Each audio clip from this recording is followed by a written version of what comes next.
guys. Hi, room four. I hope you all are doing well. I figured I would start doing another read aloud, and I thought maybe we could do a chapter book. And we will start with a book called The Chocolate Touch. And I figured that would be a great book for us to start with because most of you guys love chocolate.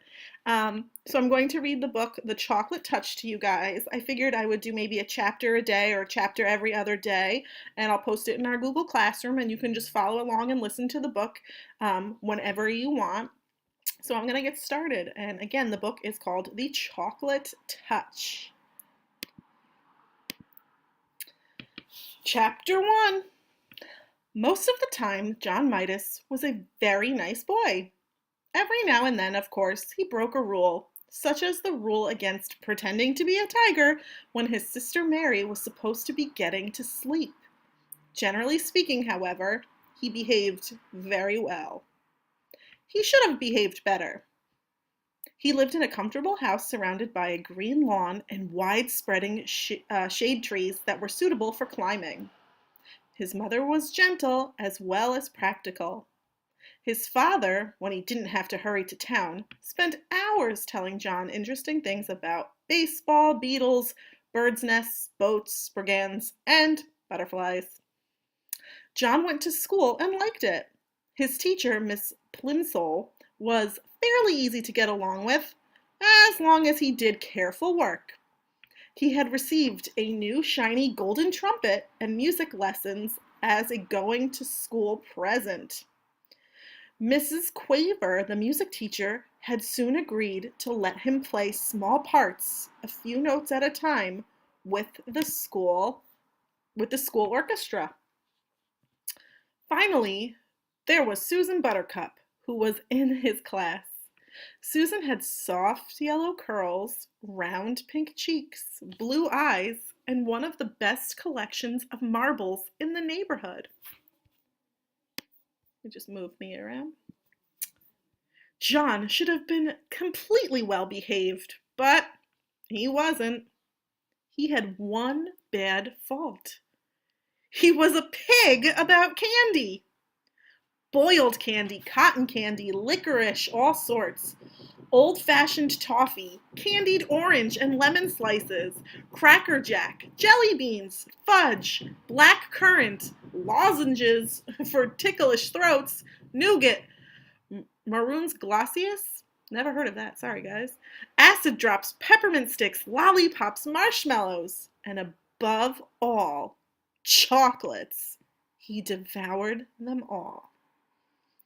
While other boys and girls spent their money on model airplanes, magazines, skipping ropes, and pet lizards, John studied the candy counters. All his money went on candy, and all his candy went to himself. He never shared it. John Midas was candy mad. At lunch one Saturday, Mrs. Midas noticed a couple of little red spots on the end of John's nose. "Look," she said to Mr. Midas, "John has spots."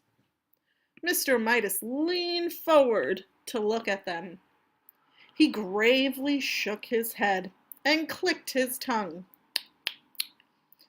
John tried to look too, but it's very difficult to see the end of your own nose without a mirror unless you happen to be an elephant with a long nose that you can bend double.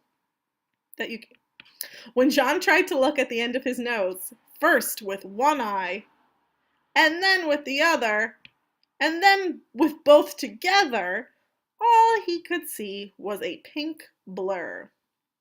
If you guys ever try looking at the end of your nose, it's also very hard. Besides, trying to look at something so close made his eyes ache. "I can't see any spots, Mother," John said. "Well, I can," Mr. Midas said. "Just because you don't..." Sorry, guys. Just because you don't see a thing doesn't mean it isn't there. Try feeling the end of your nose with your finger. John rubbed his finger over the tip of his nose. It felt a bit rough. "It may be measles," Mrs. Midas said anxiously. She placed her hand on John's forehead to feel whether he was warmer than usual. "But I don't think he has a temperature," she decided. I suspect John has been eating too much candy again, Mr. Midas said. Have you been eating candy this morning, John? Some, John admitted. What? Mr. Midas asked. Well, John replied, well, I had a few cream delights. Susan gave them to me. Anything else? Mr. Midas asked. A little toffee crunch, John said. And what else? Mr. Midas asked, beginning to look cross. John's ears grew red. He knew he wasn't supposed to eat candy before meals. Oh, hardly anything else, he said. John, Mr. Midas said, and his son recognized the tone. It meant John had to tell everything. It turned out that John had been around to see most of his friends and had managed to get candy from nearly all of them. The list he recited was a long one. No wonder you have spots, Mr. Midas commented at last. I think we better take John to see Dr. Cranium, he said to Mrs. Midas.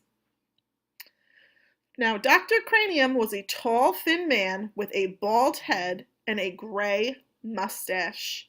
He looked through his glasses at John and said, He eats a lot of candy, Mr. Midas said.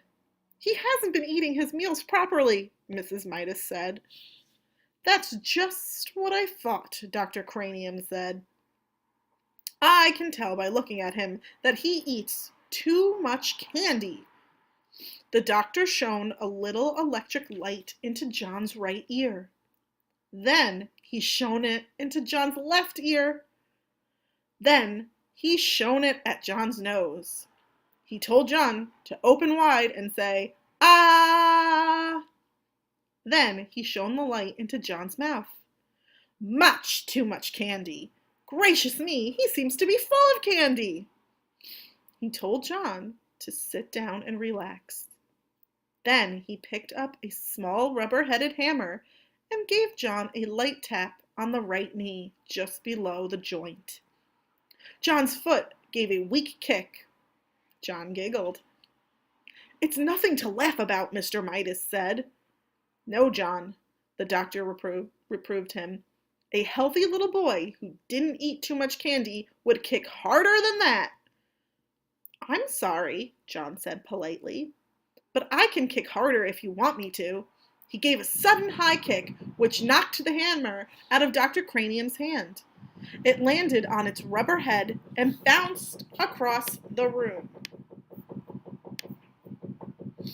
John! Exclaimed Mrs. Midas. I'm so sorry, Dr. Cranium. John, tell the doctor that you're sorry for kicking his hammer. I'm sorry I kicked your hammer, John said. I would recommend less candy, Dr. Cranium told Mr. and Mrs. Midas. An upset stomach can lead to all sorts of complications. On the way home, Mrs. Midas tried to explain to John what she thought the doctor meant by complications. You see, she said, if you put too much of one kind of food in your stomach and not enough of other kinds, it is bad for your whole body, because different parts of your body need different kinds of food. Do you understand? I think so, John said. You've been eating so much sweet stuff, Mr. Midas added, that there isn't room for eggs and meat and milk and bread and spinach and apples and fish and bananas and all the other things you're supposed to have to make you grow big and strong.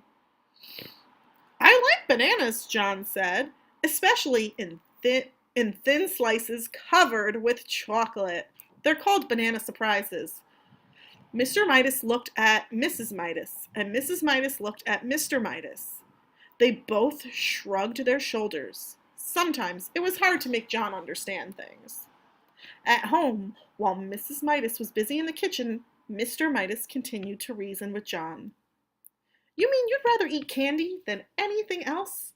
And chocolate rather than any other kind of candy? Mr. Midas asked. Yes, John assured him. Oh, yes.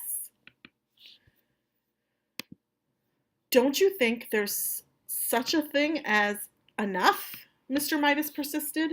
Don't you think that things are best in their places? I mean, don't you think there's a time for spaghetti and a time for roast beef, and even a time for pickled herring and garlic toast, as well as a time for chocolate? Or would you rather have chocolate all the time? Chocolate all the time, John replied emphatically. Chocolate's best, that's all. Other things are just food. But chocolate's chocolate. Chocolate. I think I understand, Mr. Midas broke in sharply. Well, very well. He took a deep breath and went on. John, he said, if you can't understand what sort of diet is really best for you, can't you at least get it into your head that you make your mother very unhappy when you eat so much candy, that you can't eat anything else? The conversation always seemed to get around to the effect of John's candy eating on John's mother. John couldn't see how it could possibly do her any harm if he ate candy. He sat silent for a moment. Then he said, "May I go out to play, please, Daddy?" And that is the end of chapter 1. So what did you guys think? Do you like this story? Do you not like this story? Feel free to let me know. I will read chapter 2 either tomorrow or on Thursday, and we'll just read this book as a group, and feel free to listen. And if you don't like it, you don't have to. But I hope you enjoyed chapter 1 of The Chocolate Touch, and I will read chapter 2 to you guys soon. Bye!